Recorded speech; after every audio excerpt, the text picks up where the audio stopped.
So just a quick recap. We have seen how the server socket class is used to create server that listen for the clients, and that client may be resided in a local machine or a remote machine. How to create server socket? We are using one of the three constructors. First constructor accepts only the port number through which it wants to communicate. Second constructor accepts the port number and the max queue. Max queue indicate maximum number of requests it wants to process simultaneously. Using multi-threading, Java can process multiple requests simultaneously. Then third constructor specifies the inet address. That suppose from the server side, if you want to connect to a specific client, then we can use this third. Then the fourth constructor is a blank without any parameters. It can create a server socket and later on it can bind to a client.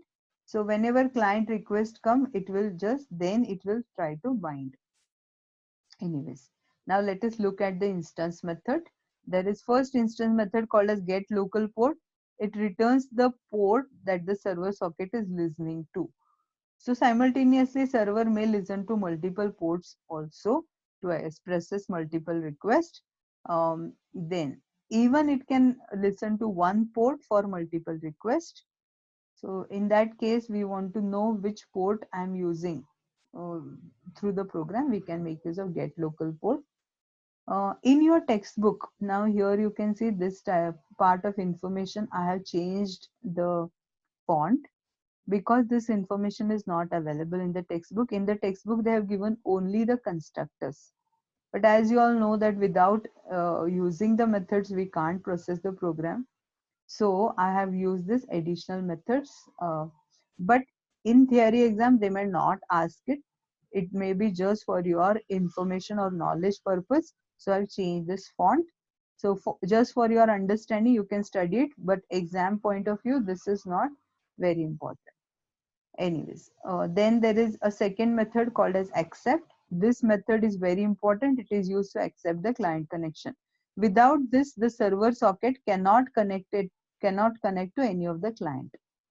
Now, when the server socket invokes accept, the method will not return any value till it receives a connection from the client.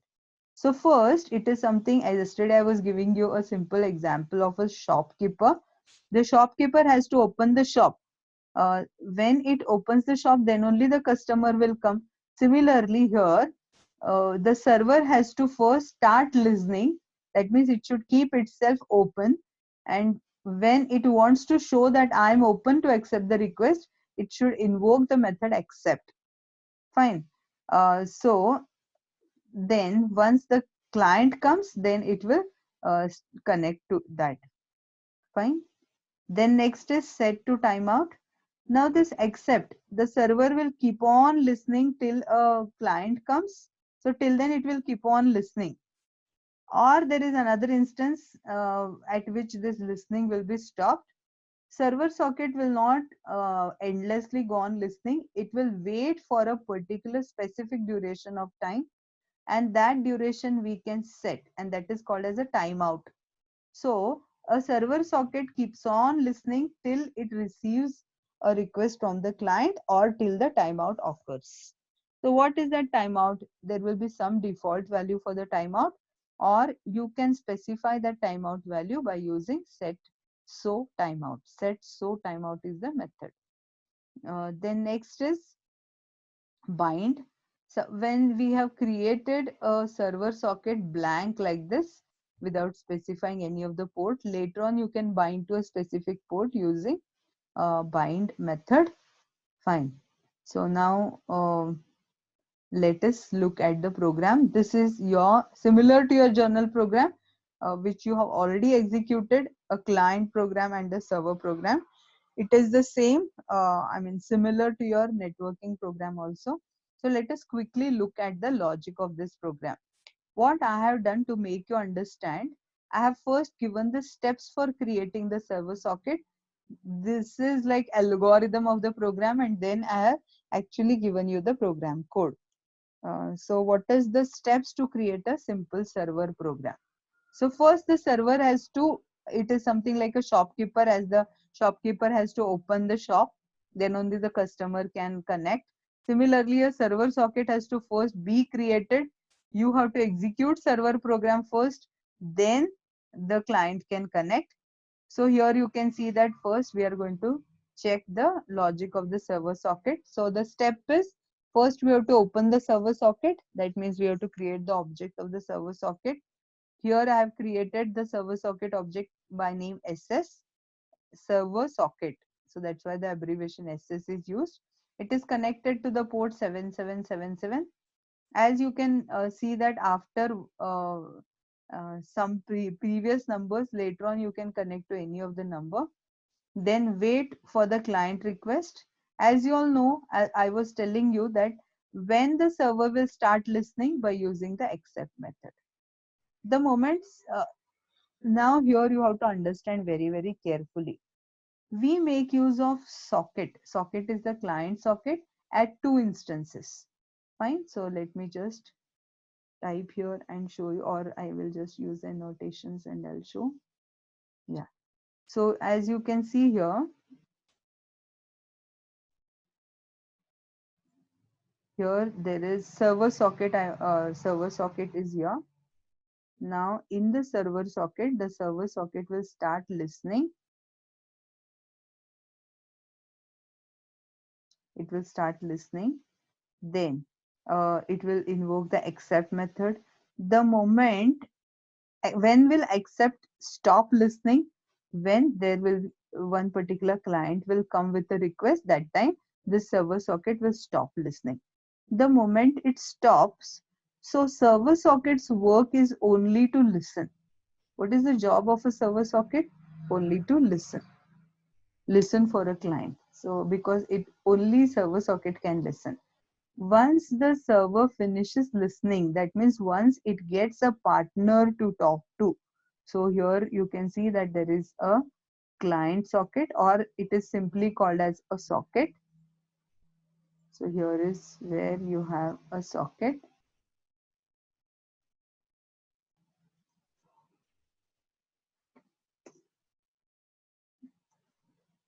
So here is a socket. Now this socket will listen to server socket. What is this part here? This is server socket. Now, what is the server socket's job? Server socket doesn't start talking. Server socket just listens and it gets connected with the socket. That's all. So, the moment the socket gets connected with the server socket, its work is over. Now, server socket's work is over. What it will do then? The server machine, it will create another simple socket here. So it will create another socket. Now this socket is working as a communication point at the server machine.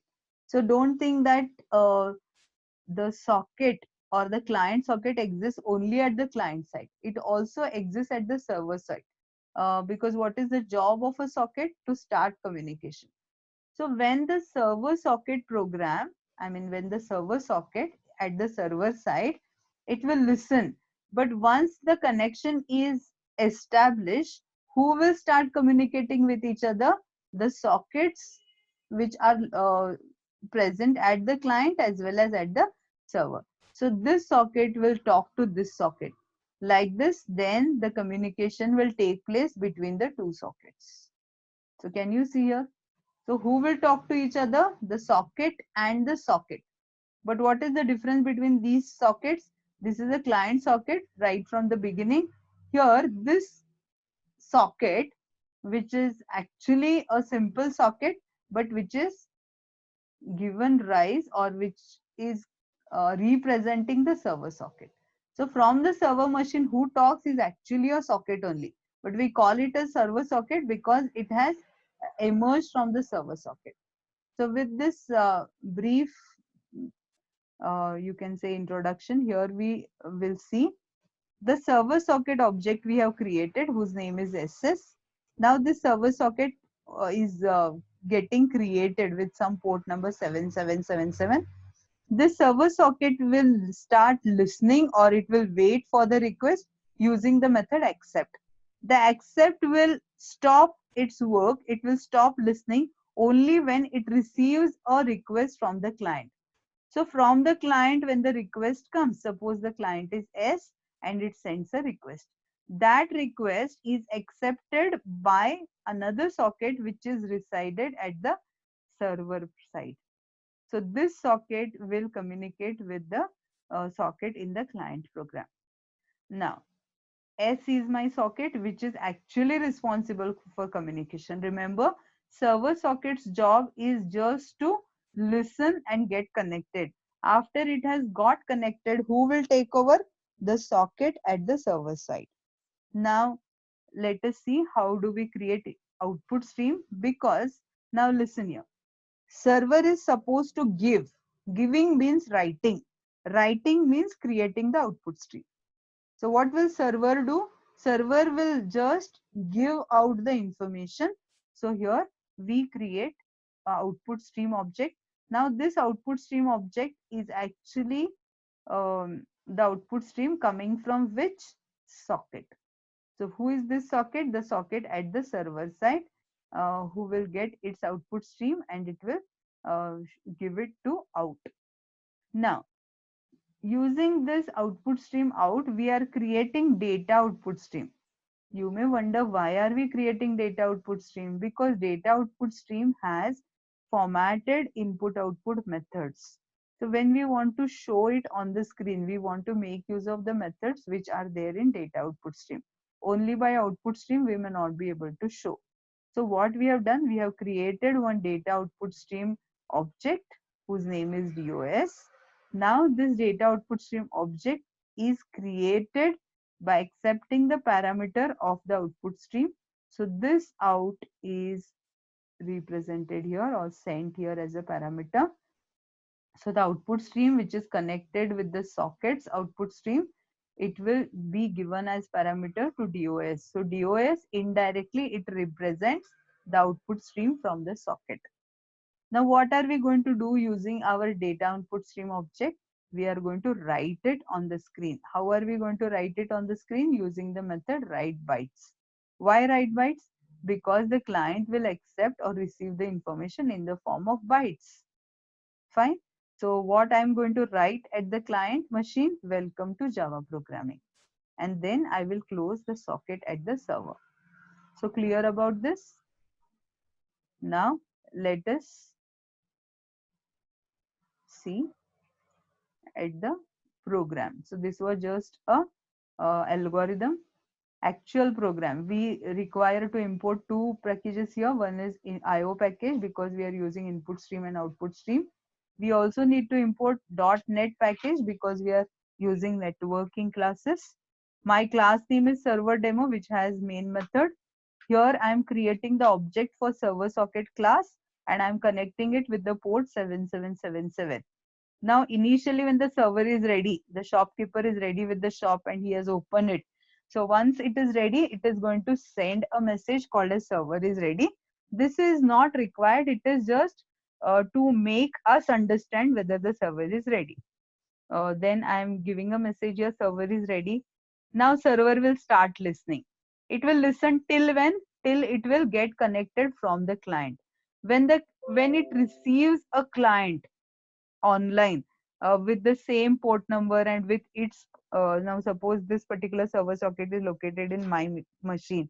So if there is some client who will access this particular server on my machine, then my accept will stop listening. The moment it stop listening, it hands it over to the socket class object called as socket S. Now S will take over the communication from the server side. I'm just displaying a message on the server machine only using client started. After I've displayed this message, I have also displayed another message called as sent message to the client. So these two messages I'm going to execute from the server machine only, remember. Then after that, I want to send something to the client. What I'm going to send something to the client. So to send anything to the client, I have to use output stream. Now this output stream is nothing but it is going to come from the socket's output stream. Which socket? This particular S here, which I have created. Now this S, its output stream will be created and it will be stored in the out. Now from this out, I am creating data output stream by passing this out here. Now this data output stream will be used to display the message, where this data output stream is going to send this particular message in the form of byte stream to the client. So this will be welcome to Java programming, though I have written it in server program, but where will this get displayed? On the client machine. So you have to observe carefully while at the time of execution.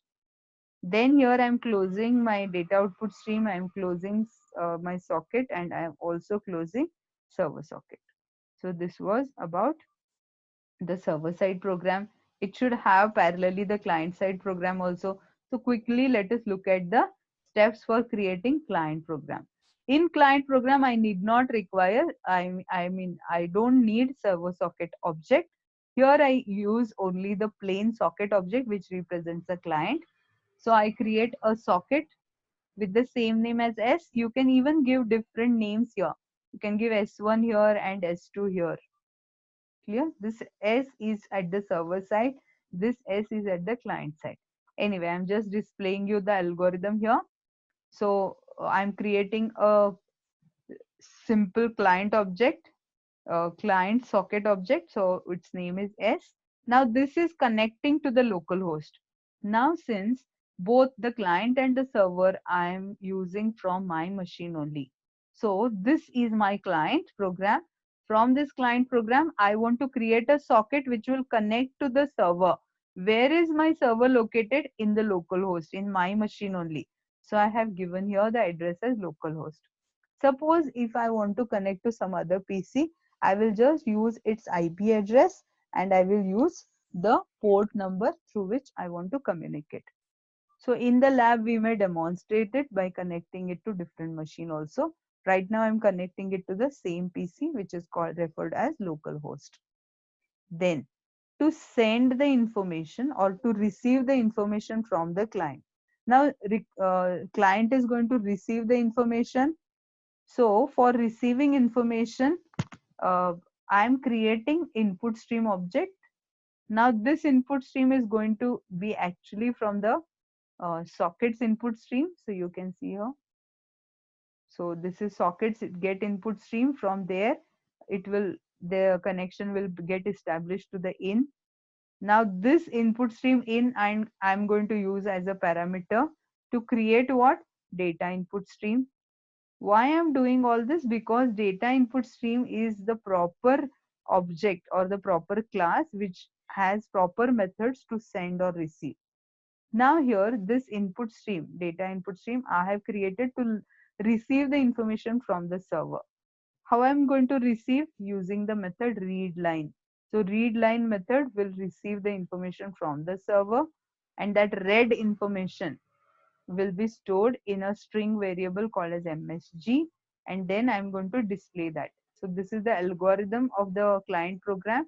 Let us look at the code quickly. As you all know, I have to again import both these. My program name is client demo, my class name. Then I have main method. I have created a socket because it's a client. So I have created a client side socket which is connecting to the server which resides at the local host with the port number 7777. Then I'm creating input stream object by using my socket class ka get input stream. Now my in will be the input stream which has access to the sockets input stream.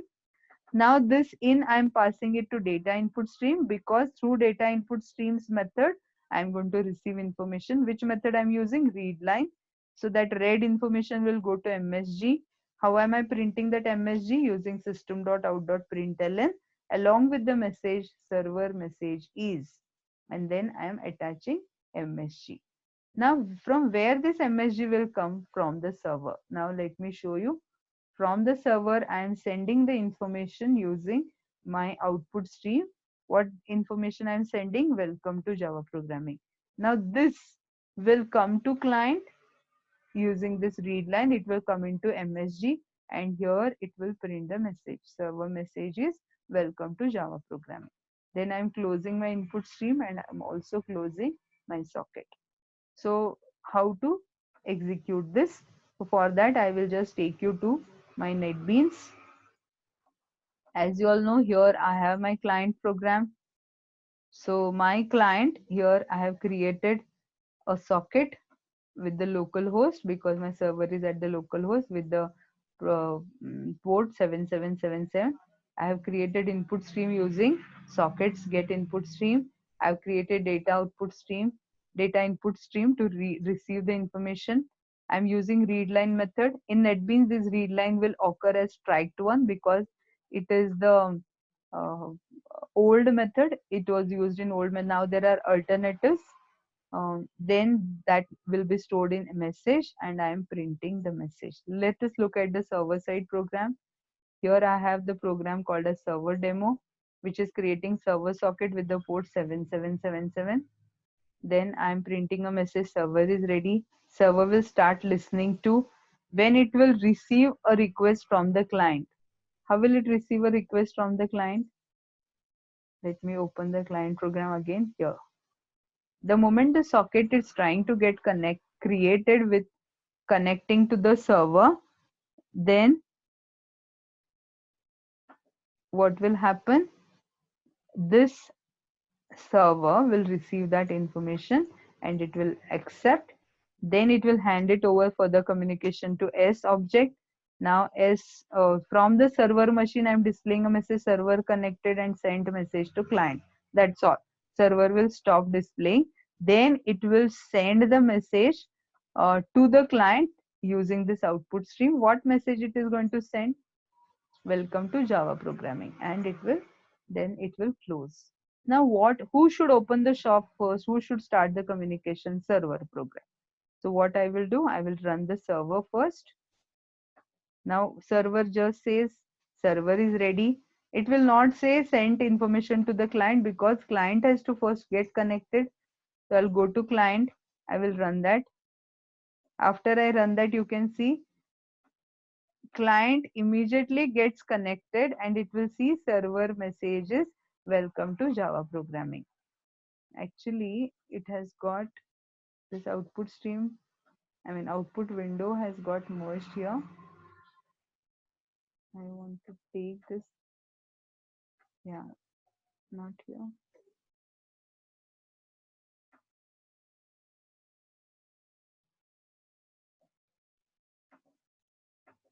Yeah, this is how I want it. So let me just show you server output. Server is ready.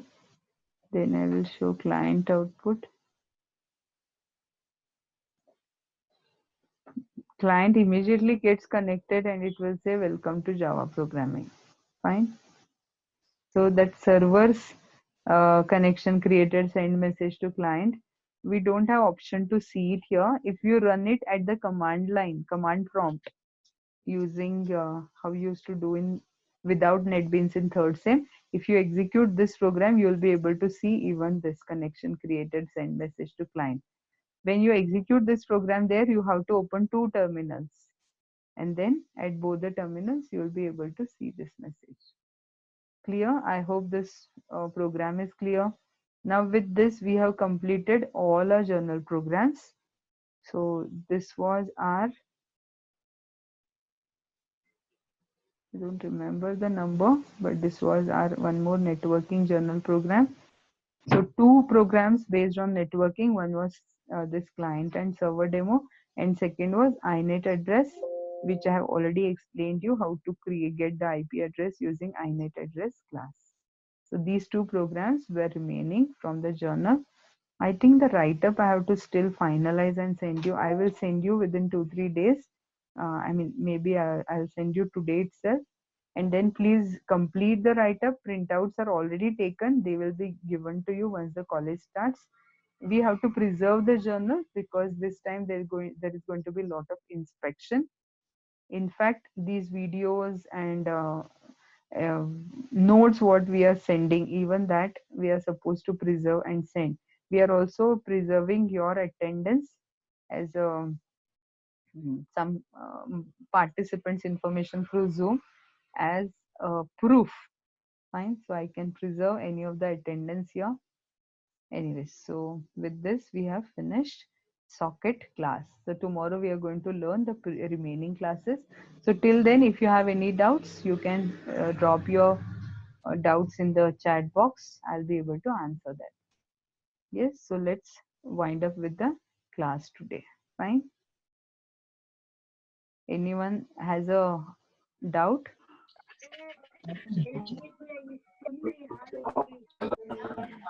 Because it's not audible properly, better you put it in the chat box. Fine. So we'll just stop.